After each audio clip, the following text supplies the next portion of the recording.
Salam, selamat pagi dan salam sehat buat kita semua. Semoga hari ini lebih baik dari hari yang kemarin. Tuhan memberkati.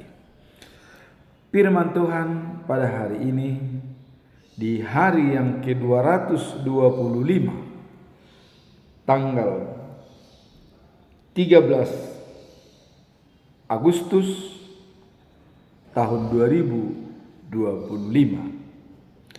diambil dari surat Apostel Paulus ke jemaat Filipi, yaitu Filipi pasal 4 ayat 6 dengan perikop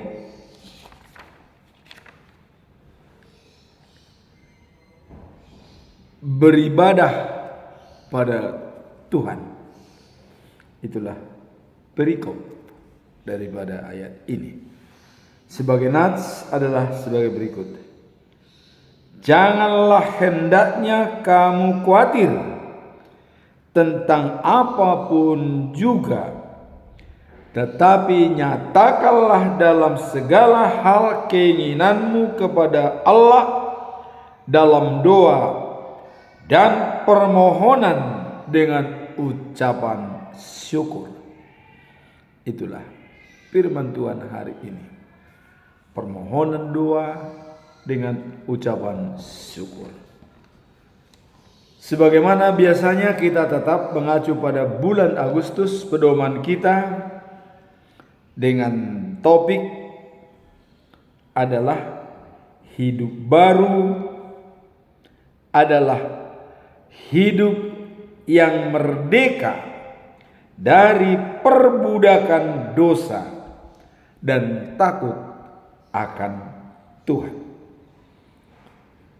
Ini dijabarkan dalam Kolose pasal 3 ayat 9 sampai 10. Jangan lagi kamu saling mendustai, karena sudah menjadi hidup baru. Mengapa?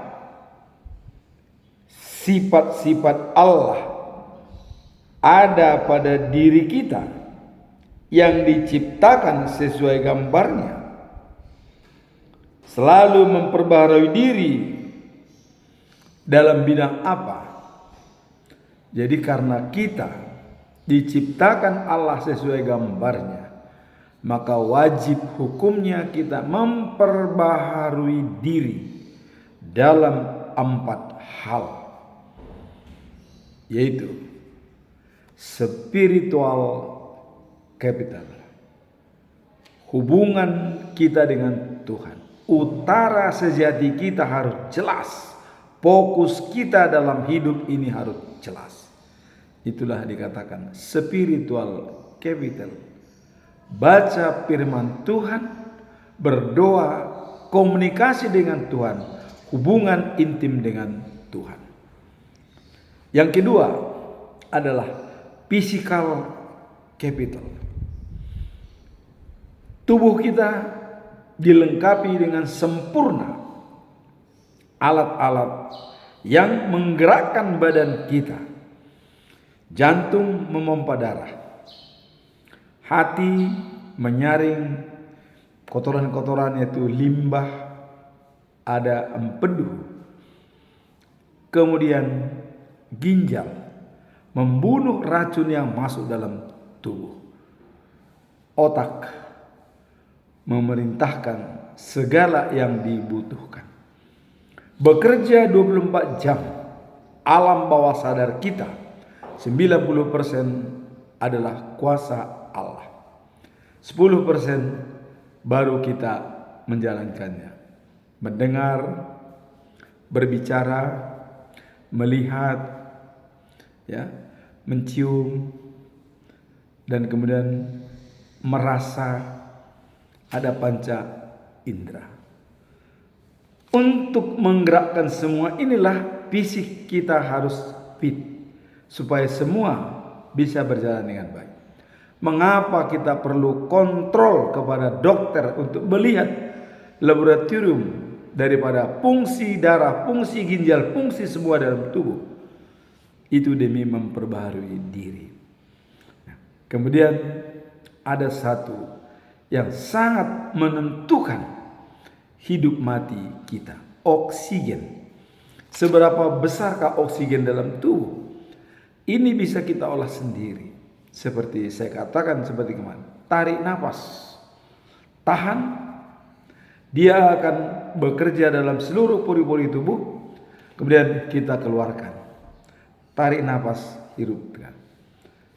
Kalau olahragawan yang sudah punya tenaga dalam yang bagus, dia bisa menjalankan tarik nafas sebagai alat kesembuhan penyakit. Bahkan ada orang untuk memayungi rumah pun kita bisa bikin pakai nafas.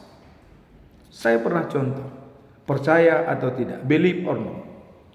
Waktu saya membangun rumah, semua barang-barang besi berada di jalan, tidak ada yang jaga. Saya hanya mengatakan napas dari Tuhan, maka saya tarik napas, saya isi semua. Kira-kira begitu. Percaya atau tidak, pada suatu malam barang tersebut sudah dicuri oleh maling, dibawa, tapi dikembalikan lagi. Nah, kemudian di sebelah rumah kehilangan, pintu pagarnya malah dibongkar, tapi besi yang berantakan di depan rumah bangunan kok nggak diambil. Believe or not, tergantung kita. Percaya atau tidak itu bagaimana kita mengimaninya. Tapi saya menganggap napas ini adalah diberikan Tuhan untuk membuat kita sehat. Kita pergunakan dengan baik. Itulah namanya tenaga dalam, physical capital. Fisik kita bisa menentukan badan kita menjadi sehat. Olahraga teratur. Ya. Kemudian yang ketiga adalah intellectual capital. Knowledge kita. Knowledge, ya. Kemudian skill dan attitude. Jadi knowledge, skill dan attitude, namanya KSA. Jadi skill, kemampuan kita, dan knowledge kita, dan juga adalah attitude, sikap dan perilaku. Bagaimana kita mengaturnya? Pengetahuan kita, belajar setiap hari, meningkatkan ilmu pengetahuan kita. Seperti teknologi canggih sekarang ini. Kalau kita tidak mengikuti AI, ya, artinya ada, kita bertanya, jawaban apa saja diberikan. Bahkan sudah 50 tahun sudah berlalu, bisa kita ungkap kembali. Bahkan ada bisa bicara kembali orang-orang yang sudah meninggal. Seperti kita lihat dalam YouTube. Orang pahlawan revolusi bisa senyum dan bisa berbicara. Nah, jadi artinya intellectual capital kita yang kita pelihara dengan baik selalu kita gunakan. Kemudian yang keempat adalah social capital. Bagaimana kita bersosialisasi dengan masyarakat. Ini yang perlu kita jalankan. Stephen Covey mengatakan, kita harus tiap hari pergi melihat 4 ruang tersebut. Minimum say hello. Tidak misalnya olahraga terus, Alkitab terus, bukan begitu. Berikan waktu, mungkin 1 jam setiap ruang kita jalani. Untuk dikatakan dalam Stephen Covey habit ke-7 adalah servant the soul, asah gergaji. Bagaimana kita mengasahnya? Bukan asah golok. Kalau asah golok, ya, itu semua sekaligus diasah, sekaligus golok, ya. Tapi kalau gergaji diasah satu-satu, bukan sekaligus. Demikian juga lah dengan 4 ruang dimensi tersebut, harta kita, yaitu spiritual capital, physical capital, intellectual capital, dan social capital. Saya contohkan kemarin dalam mengasah ruang ini hanya latihan core. Kalau bagi yang ibu-ibu, paduan suara, bapak-bapak, dan juga anak-anak remaja, paduan suara itu sudah mencakup 4 dimensi yang diperlukan. Kalau kita paduan suara itu memuji dan memuliakan Tuhan. Di sana juga fisik diperlukan, yaitu bernyanyi, teknik bernyanyi, pernapasan, apakah perut atau dada. Pernapasan perut dan pernapasan dada berbeda. Nah, disitulah teknik daripada core. Nah, kemudian intellectual capitalnya kita belajar mempelajari not, nada, tinggi, rendahnya, alto, sopran, bass, alto, tenor, ya. Di sana kita diajarkan lambat, ada piano, ada forte, ada MF, ya, setengah kuat, ada halus, semua. Nah, kemudian ada social capital, berhubungan dengan orang, bersama bernyanyi, kerjasama yang baik, teamwork. Itulah contoh. Nah, jadi di sini dikatakan tadi adalah memperbaharui dari 4 segi setiap saat, karena kita sama dengan gambar Allah diciptakannya. Maka wajib hukumnya kita menjalankan karakter Allah adalah kasih.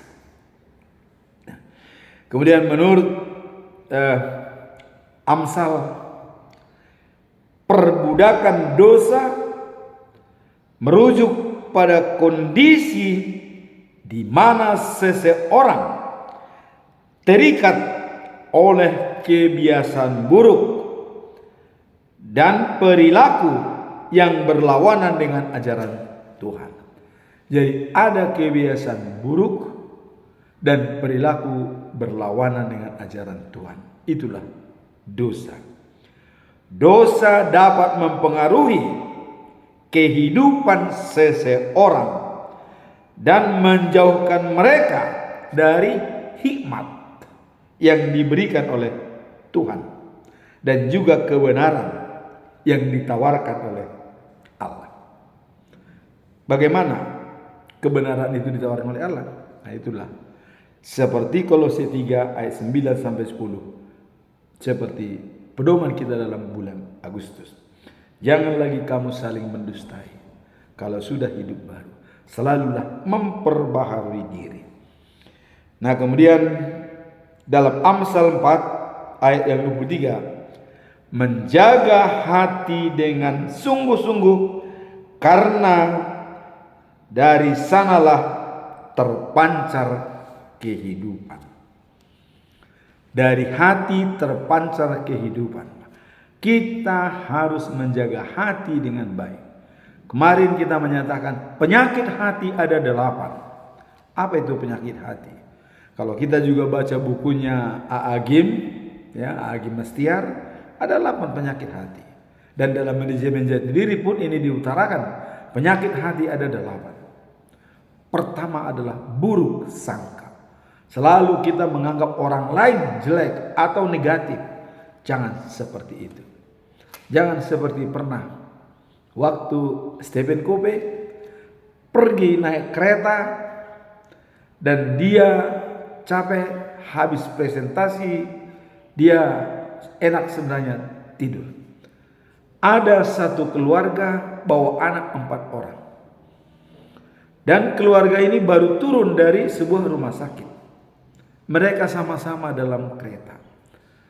Anak yang 4 orang ini ribut sekali, mengganggu orang yang tidur. Datanglah Stephen Covey, ditegur. Karena dia berburu sangka, ini bagaimana nih anak ini? Kurang ajar ini, tidak diajarin bang. Hei, anakmu itu. Kenapa bisa begitu? Mereka itu ada mengganggu orang yang tidur. Teruslah larang mereka, katanya. Stephen Covey sangat kaget mendengar jawaban daripada orang tua anak tersebut. Apa jawaban daripada orang tua itu? Saya tidak bisa berkata apa-apa kepada mereka karena barusan ibu mereka meninggal dunia. Akhirnya Stephen Covey sadar, ternyata paradigma kita harus kita olah dengan baik. Akhirnya dia menjadi ternuh hatinya. Disinilah buruk sangka harus kita jaga. Kadang-kadang paradigma kita, kerangka pikir kita menentukan ini, padahal itu tidak sebenarnya seperti itu. Itulah maka di orang Batak ada istilah, niripu soban HP bulu, niripu dongan HP musuh. Hati-hati dengan paradigma. Jangan sampai buruk sangka itu menjadi menguasai kita sepenuhnya, tapi berikan space untuk merubah paradigma dan kerangka berpikir. Itulah ya, dikatakan dalam Amsal 4 ayat 23 dikatakan, menjaga hati kita dengan sungguh-sungguh karena di sanalah terpancar kehidupan kita. Yang kedua adalah buruk lisan. Artinya dari perkataan bisa menjadi merusak pertemanan. Mulutmu adalah harimau, kata orang bijak. Hati-hati. Joloni dilat bibir, asani dok hata. Yang ketiga menggunjing. Selalu membicarakan orang tanpa ada orangnya. Ya, ini adalah sangat-sangat kurang baik. Membicarakan orang tidak ada orangnya itu adalah kesalahan fatal. Kalau ada orangnya kita bicarakan tidak masalah, berarti bisa diklarifikasi. Tapi kalau kita membicarakan orang yang tidak bisa diklarifikasi yang bersangkutan, hati-hati, bisa bumerang bagi kita sendiri ya. Nah, kemudian dengki. Ada orang senang lihat orang susah, ada orang susah lihat orang senang. Tidak pernah hidupnya tenang karena selalu dia yang lebih menonjol. Kalau orang lain semua biasanya tidak memiliki, dia lebih baik dari dia. Bahkan saking konyolnya pernah mengatakan, wah si A itu tiap hari beli daging, bang saya tidak suka makan daging. Padahal karena dia tidak punya uang, tapi dia mengatakan bahwa itu salah. Jangan sampai kekurangan kita lempar kepada orang lain, kesalahan itu seolah dia salah. Padahal kita yang kurang. Sudah, mari kita sadar dengan apa yang ada pada diri kita. Syukuri. Nanti kita lihat dalam perikop ini mengucap syukur ya. Nah kemudian dikatakan dendam. Nah dendam ini adalah saudara dan kepada teman, kepada siapapun. Karena dendam itu sangat-sangat dibenci oleh Allah. Bahkan Tuhan mengatakan orang yang dendam kepada saudaranya, dia sama dengan pembunuh. Kenapa? Karena sudah memutus silaturahim. Tidak ada komunikasi. Sama dengan mati. Maka dia sama dengan pembunuh. Itulah kata Alkitab di dalam 1 Yohanes pasal 3 ayat 15. Orang yang dendam kepada saudaranya adalah sebagai pembunuh. Kita tahu bagaimana seorang pembunuh di mata Tuhan tidak bisa mendapatkan hidup kekal dan abadi.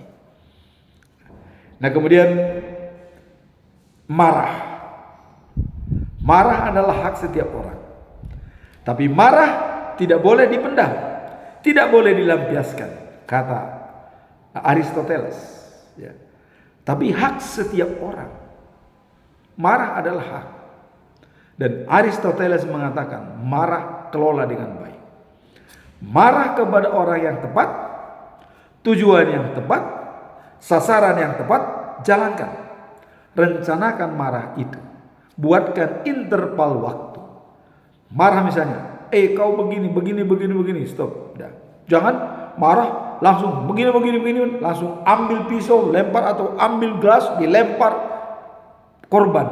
Alat-alat yang tidak berdosa. Jangan sampai marah seperti itu. Kelola dengan baik.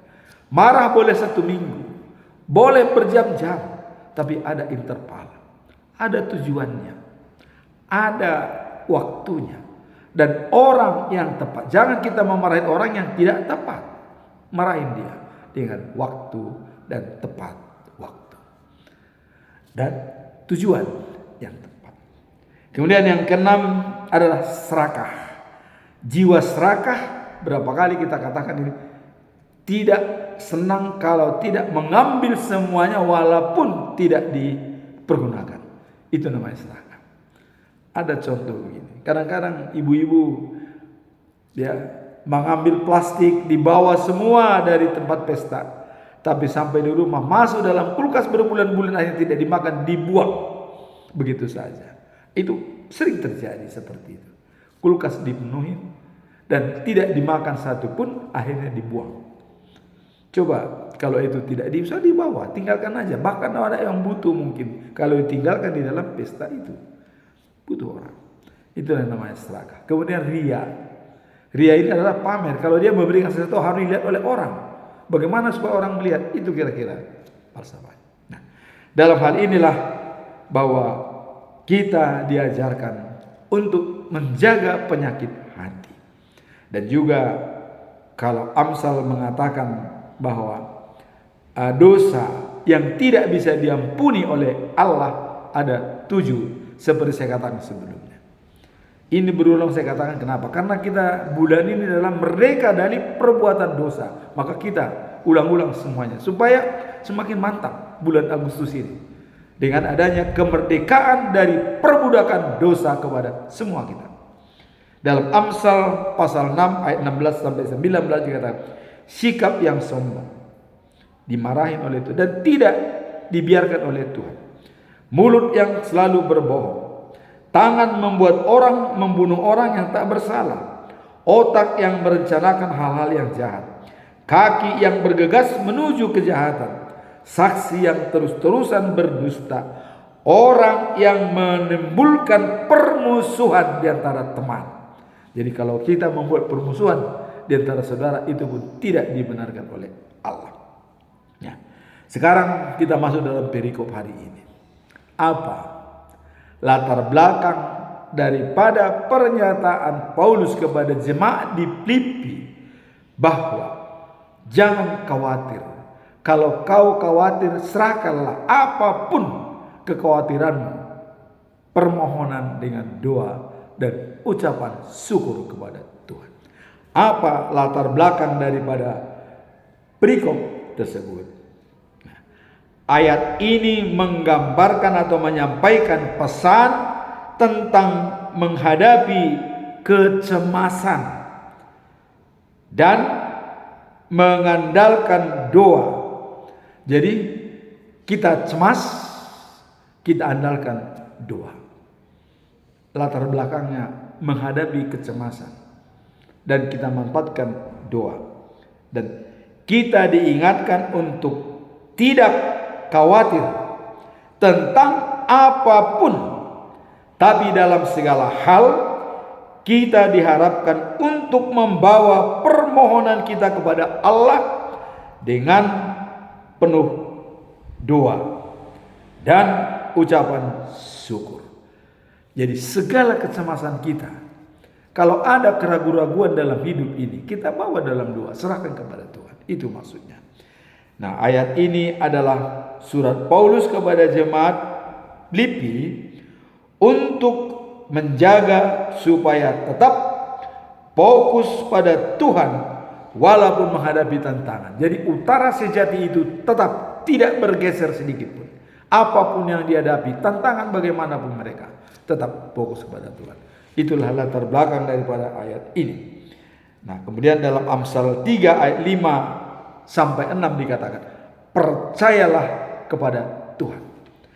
Jangan mengandalkan pikiranmu. Akuilah kedaulatan Tuhan, maka Tuhan akan meluruskan jalan kita. Itulah latar belakang. Kemudian apa tujuan utama dari perikop ini? Tujuan utama adalah supaya kita tidak khawatir dan selalu membawa segala permohonan kepada Tuhan dalam doa. Jadi tidak khawatir. Kita sampaikan permohonan kepada Tuhan dalam segala apapun masalah yang kita hadapi. Jadi jangan pernah pesimis dalam hidup ini. Selalu optimis. Jangan pesimis. Karena jawaban apapun kekhawatiran kita bawa dalam doa dan ucapan syukur dan kita sampaikan kepada Tuhan. Jadi tujuan utama adalah untuk mengajak umat percaya agar mempercayakan segala hal kepada Allah, sehingga mereka dapat mengalami damai sejahtera yang melampaui segala akal dan pikiran. Kalau itu sudah terjadi, maka damai sejahtera Allah akan melampaui akal dan pikiran kita. Yang tidak kita duga, itu akan timbul ketenangan dalam kita. Itulah tujuan utamanya.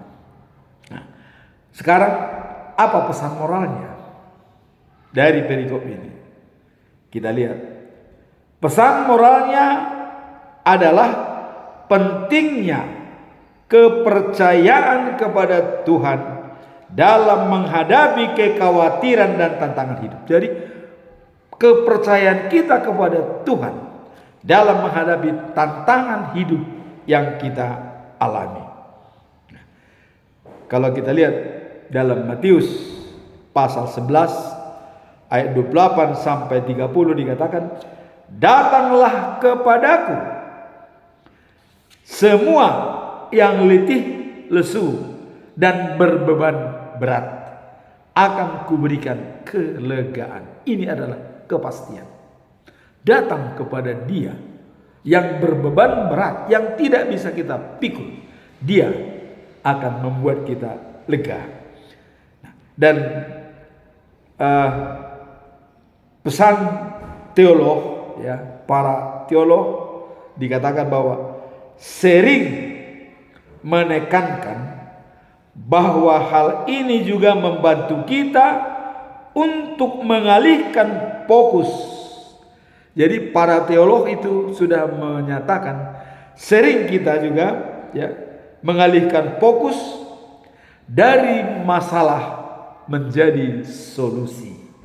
Tadinya masalah diubah menjadi solusi yang diberikan Tuhan, sehingga ketenangan jiwa akan tercipta di dalam damai sejahtera. Jadi ada masalah diubah menjadi solusi, yaitu membawa kekhawatiran kita kepada Tuhan. Maka damai sejahtera akan melampaui segala akal dan pikiran kita. Itulah pesan moral daripada perikop ini. Sekarang apa implementasi Filipi pasal 4 ayat 6? Apa? Penerapannya bagaimana? Konsep penting tentang mengatasi kecemasan melalui doa dan pengharapan pada Allah. Ayat ini menunjukkan kita untuk tidak khawatir tentang apapun melanda dan membawa segala hal permohonan kita pada Allah. Jadi jangan khawatir tentang apapun, melainkan membawa segala hal permohonan kita pada Allah dengan doa dan mengucap syukur. Dalam Mazmur pasal 50 ayat 23 dikatakan, mengucap syukur dalam segala hal, jujur jalannya, dan memberikan lapang diri kita jalan Tuhan untuk masuk, sehingga kita menjadi damai sejahtera. Dalam praktek implementasinya dalam kehidupan sehari-hari adalah dengan membiarkan diri untuk selalu berdoa sebelum menghadapi situasi yang membuat kita cemas dan khawatir. Jadi sebelum kita menjalankan aktivitas kita, kita selalu membawa dalam doa. Dalam Matius 7 ayat 7 sampai 8, apa yang dikatakan? Kalau kita membawa dalam doa dan menyerahkan kepada Tuhan. Di sini dikatakan ada, mintalah akan diberikan. Kita minta, Tuhan memberikan. Dan kita mencari, kita akan mendapatkan. Dan kita ketuk pintunya, pintu akan dibuka oleh Tuhan kepada kita. Setiap orang meminta akan diberikan. Setiap orang mencari akan mendapatkan. Setiap orang mengetuk pintu, pintu akan dibuka. Itulah implementasi daripada perikop ini. Semua kecemasan kita sampaikan permohonan, doa, dan mengucap syukur kepada Tuhan. Dan dikuatkan di dalam Matius pasal 7 ayat 7 sampai 8. Setiap orang meminta, Tuhan akan memberikan. Setiap kita mencari, akan menemukan. Setiap kita mengetuk pintu, pintu akan dibuka. Maka jangan berhenti berdoa, kata Tuhan. Selalulah berdoa dalam hidup kita. Napas kita adalah doa. Mengapa pentingnya kita berdoa? Karena kita tidak bisa menjamin kalau besok kita masih hidup. Hari Tuhan selalu dekat pada kita. Bahkan sama dengan pencuri malam untuk mengambil diri kita. Maka kita harus tetap waspada dan siap sedia setiap saat. Hanya dalam doa. Amin. Tuhan memberkati kita semua.